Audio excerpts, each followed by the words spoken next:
aviation, comme dans d'autres disciplines, il y en a qui pensent que quand c'est gros, c'est beau, quand c'est petit, c'est rikiki. Pourtant, au bout des gros avions de ligne, c'est très utile d'avoir des relayeurs capables de se poser sur des petites pistes desservant des petits endroits.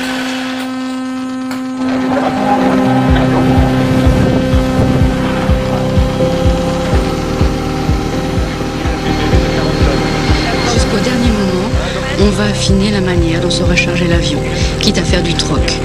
Un peu de cargo en moins, un peu de pétrole en plus. C'est le moment de la prise en charge par l'équipage d'une machine de 70 milliards de centimes qui, d'ici un moment, contiendra 220 passagers, dont la plupart n'aiment pas particulièrement voler. Car il faut bien dire la vérité après tout, nous sommes très nombreux à avoir peur en avion. Et les navigants le savent, ils sont même là pour ça. Personne n'accepterait de voyager dans un avion automatique sans équipage. Comme le disait Syntex l'Ancien, le but c'est l'homme.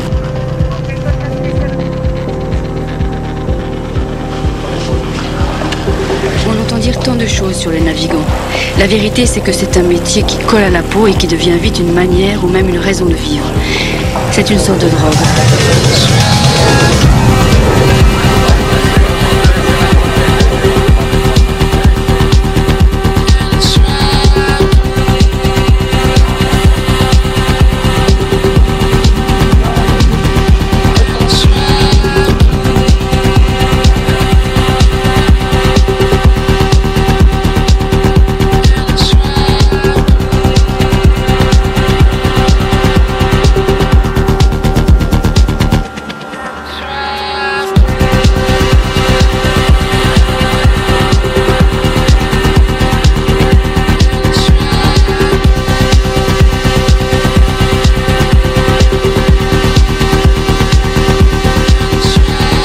Sur les écrans, les codes ésotériques d'une poésie de chiffres.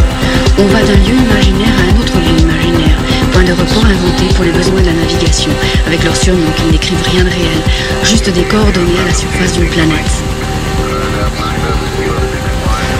Il y a peu de compagnies aériennes dans le monde qui peuvent se vanter d'avoir connu une richesse humaine aussi vaste que celle d'Air France.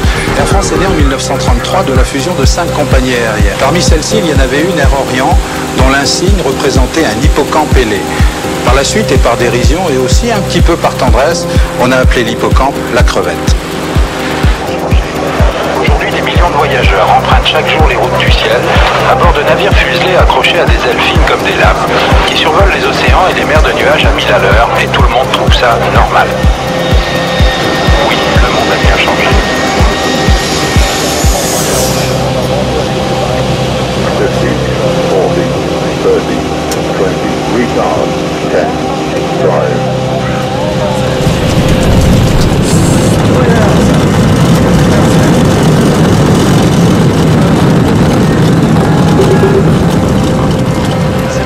Ces avions sont vraiment des navires du ciel. Lorsqu'ils partent, ils sont chargés à la manière des cargos qui s'enfoncent dans l'eau jusqu'à la ligne de flottaison. Ce ne sont pas des pur sang. Leur mise en œuvre repose sur beaucoup de méthodes, sur beaucoup de méfiance.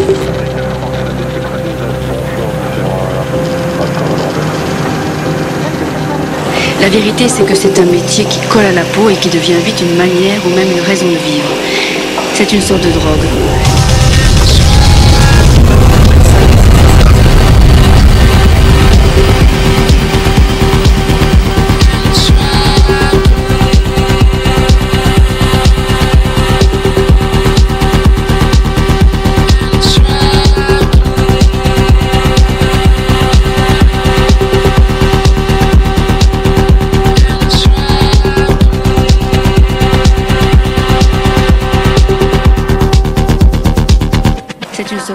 C'est une sorte de drogue.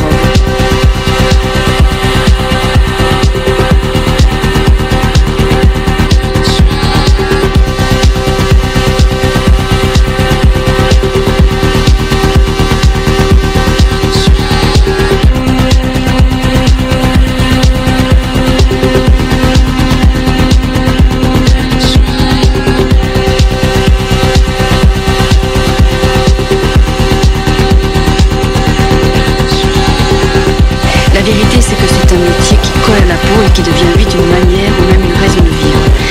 C'est une sorte de drogue. C'est un perpétuel kaléidoscope d'images, de situations qui se télescopent